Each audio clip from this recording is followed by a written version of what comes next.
భూమికి సంబంధించి ఒక సమస్యల పరిష్కారానికి ట్రిబ్యునల్ ఏర్పాటు చేస్తారా? లేకుంటే ఎట్లా ఈ ట్రిబ్యునల్ ఏర్పాటు చేస్తే ఎలా చేస్తారు?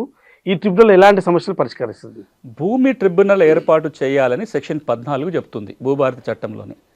ఆ ప్రభుత్వ ఆలోచన ఏంటంటే కింద స్థాయిలో రెవెన్యూ అధికారులు తీసుకున్న తీర్పుల మీద ఇటు సివిల్ కోర్టుకో మళ్ళీ హైకోర్టుకో వెళ్ళి కోర్టులలో భారం పెంచడం కాకుండా జిల్లా స్థాయిలో, అది ఉమ్మడి జిల్లా కేంద్రంగా కావచ్చు లేదా ఇప్పుడున్న చిన్న జిల్లా కేంద్రంలో కావచ్చు, అవసరాన్ని బట్టి జిల్లా స్థాయిలో ట్రిబ్యునల్ ఏర్పాటు చేయాలనే నిర్ణయం ప్రభుత్వం తీసుకుంది. సెక్షన్ 14 కూడా అదే చెప్తుంది.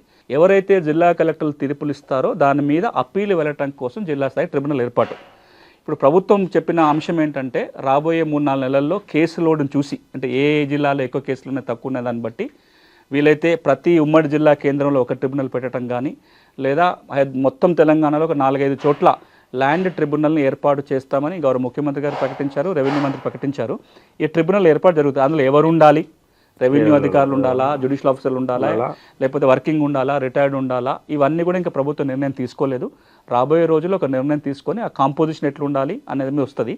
ఒక్కసారి భూమి ట్రిబ్యునల్ కనుక ఏర్పాటైతే జిల్లా కలెక్టర్లు ఇచ్చే తీర్పుల మీద ల్యాండ్ ట్రిబ్యునల్ అప్పీలు పోతానికి ఒక అవకాశం ఏర్పడుతుంది.